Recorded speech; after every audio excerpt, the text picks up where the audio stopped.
This story will touch a silence you've carried for decades. Have you ever held something inside you for so long that you forgot the sound of it?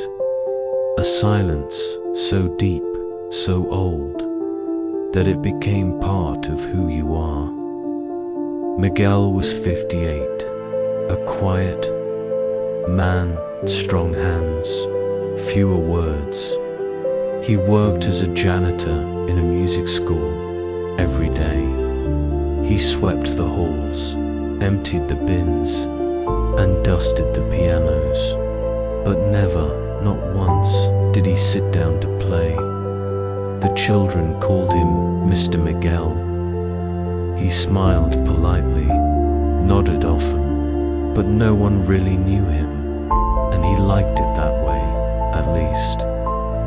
That's what he told himself, because some silences aren't chosen, they're inherited, grown from years when no one asked you how you felt, when crying made no sound, when needing something meant being left alone. One morning, a new music teacher arrived, young, kind. She greeted Miguel with warmth that unsettled him.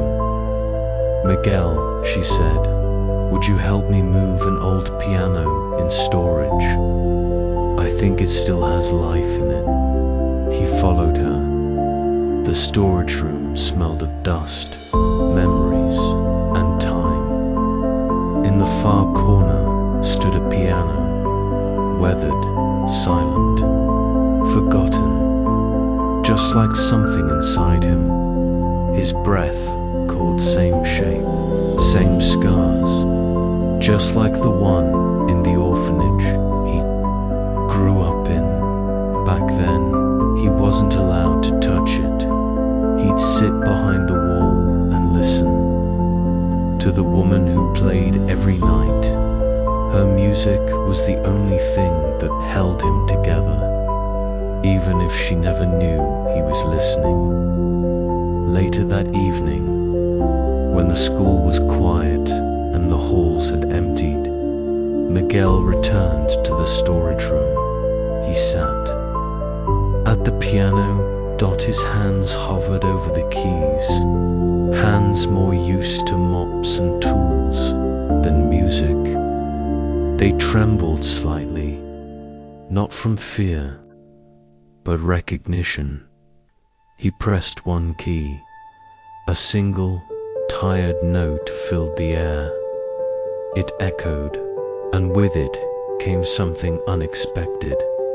A tear. Miguel wiped it away quickly. Even now, alone, he wasn't used to being seen, not even by himself. The next night, he returned. This time, he played 2 notes, then 3. Soon, the melody began to form, broken, uneven, but real. It was the same melody the woman had played all those years ago, buried deep, yet never forgotten. The silence he had carried was beginning to sing. A week later, a woman stood by the school gates, older now, with silver in her hair.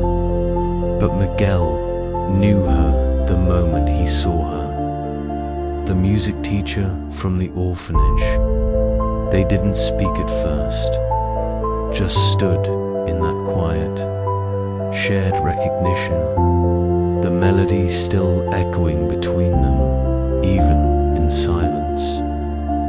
Finally, she said, "I used to play, hoping someone on the other side of the wall was listening." Miguel nodded, eyes misting. "I was," she smiled, not with pity, not with apology, but with the soft joy of being found across time that night. Miguel returned to the piano, but he didn't play alone. She sat beside him, 2 old souls, 2 stories, 2 silences. now singing together, because some wounds don't need words, some memories don't need fixing, and some silences, the ones we carry for decades, only need one sound to finally be heard.